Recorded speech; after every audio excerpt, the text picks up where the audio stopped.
everybody, Old Ghost here. Today's video we're going to take a kind of a quick look at some of the neat and fun things you can do to upgrade your AR-15. So sit back and enjoy the ride. Well, this is one of my rifles. This one was made by Shark Coast Tactical out of Miami, Florida. I actually won this guy from Cheaper Than Dirt on their Range Day Friday contest back in 2023. And when it arrived here, it was painted Cerakoted in a Star Wars Stormtrooper white, off-white, which I kind of ran with for 6 months or so and was thinking about making it a winter rifle, but we just fortunately don't get that much winter around here. So I went with a little different paint scheme on it. I used the light gray as a base, so when it dings through to the Cerakote, which is done on a few spots, it still kind of blends in.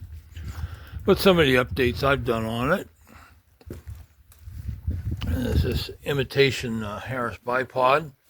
This is the second one I had. First one I had was a little flimsier, and the little tabs that connected it to this piece broke. But I grabbed this one. This was a little more expensive, and so far it's been pretty solid. The foregrip is an MFT, Mission First Tactical. Take a look at some of the other grips I've tried. Well, here's a few of the other grips that I've tried along the way. This is actually my first one. Combination foregrip bipod. Kind of a flimsy affair. And the problem was with this guy was that when you got this section on tight enough for it to stay tight on the handguard, once you popped the bipod out, you couldn't get the bipod back in without having to loosen it up. You say that didn't last too long. But that was on my ATI. I replaced that with one, it's a folding grip, and it's a cheapie, but it works. This is one I found in a junk box at a flea market, AR-15 parts box, whatever, $10. I think they sell new for around 15, so it was no big deal. But I mean, it's kind of good in one way. You can just slide it on, lock it down here, and go with it. The thing I don't like about it's the size. I mean, I have big hands. Don't get me wrong. I mean, back in the day when I had some strength in my hands and enough whiskey in me, I could just pick up four pool balls at a time, but not anymore. But anyways, just a little too big. I like them shorter. And the last, another flea market find, was this guy. And I've tried this a couple times. Yeah, this way, yeah. I've tried it a couple times. I had it on the Shark for a little bit. Put it on the Diamondback or the Snake right when I first got it, just to have something to take it out and play with. But I'm just not comfortable with that. I mean, I know that's kind of a lot of folks like that style, and hey, it's just, I do what works for me. So anyways, let's move on. The sights, I don't know the maker on these. They did have a name on them. And honestly, guy at the flea market had them in a box of AR parts for like $5, so couldn't argue with that.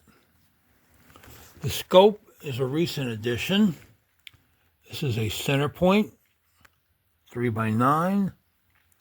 Got that one on a special from Davidson Defense for $20. I figured, well, what the heck.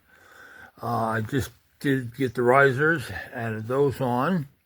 I'm still kind of sighting it in that, and had a mess up with my bore light today, so I can't, I'm going to have to do some more tweaking with it, and plus I got to do some color matching, obviously, but, well, we'll get around to that. Another recent update was this skeletonized grip. Those are kind of easy to do once you remember not to lose the detent spring for the safety. I also did a ambi safety. That's an Anderson. And the ambi charging handle, which I didn't get a brand on. That one also came from Davidson. They've gotten kind of a bad rap for some of their bills, which I guess is deserved. But, you know, for parts, they've been pretty good. I have no complaints on anything I've bought from them so far. So, a sling, unfortunately, is just one of those cheap Chinese jobs. And I am going to get a better sling. That's next on my list, but you'll have this. And, of course, we got red dots. I've been to a bunch of those with these guys. Yeah, cheap ones, you know. I just can't see spending $200 on a red dot. I'm sure they're worth it, but, you know, for what I use it for, if I can make a $15 or $20 one work, hey, all the better, right? And this is the rifle that was the subject of my AR-15 camo painting video, if you watch that. So many updates I've done on that. This muzzle device. This is a GunTech faux suppressor, flash hider, muzzle brake, whatever you call it, but that works pretty good. The bipods, cheapy ones from Temu, not real happy with them. This leg's kind of wobbly, the spring doesn't hold real good, and so they're probably going to get replaced at some point. The grip here is an RCE or something like that. I don't know. Again, that was a $5 AR parts flea market find, so, but it works. Sights are, well, just the cheapy metal ones. I think I got these off eBay. The offset mounts, also from eBay. This one just doesn't want to stay put. See it wiggling. So I have to do something about that. Get the brand of the red dot. Again, it was a flea market find. Looked it up. It was like $50 new, and I paid $20 for it or $15 for it. I don't know. I usually don't spend too much for them when I find them there, just in case they got problems.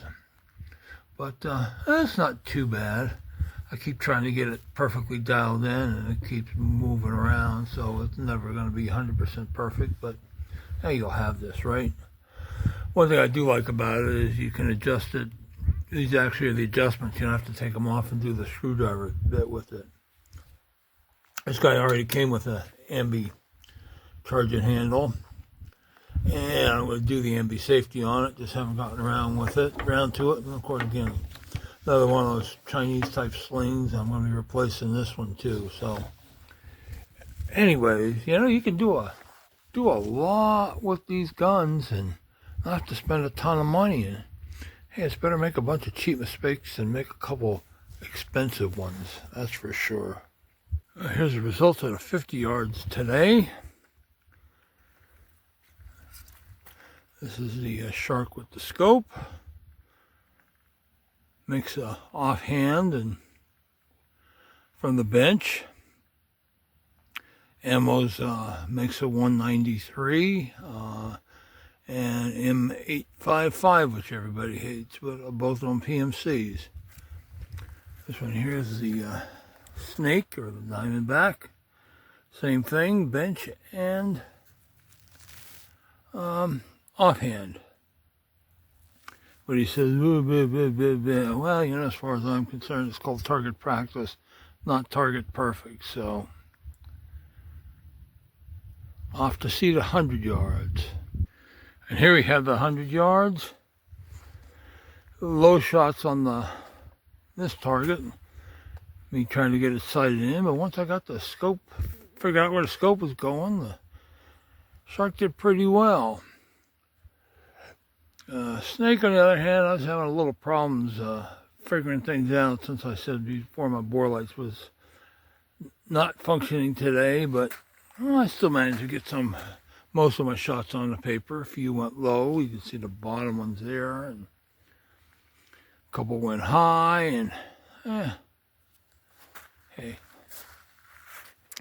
So when I started all this, I couldn't hit 100 yards to save my life. I mean, like they say, I couldn't hit the broadside of a barn with a bulldozer. So, while this ain't great, it sure ain't bad. And that's all for this one, folks. Hope you enjoyed this little presentation of mine. And as always, if you like what you're seeing, please hit that subscribe button. just kind of helps things along here. So thanks for watching.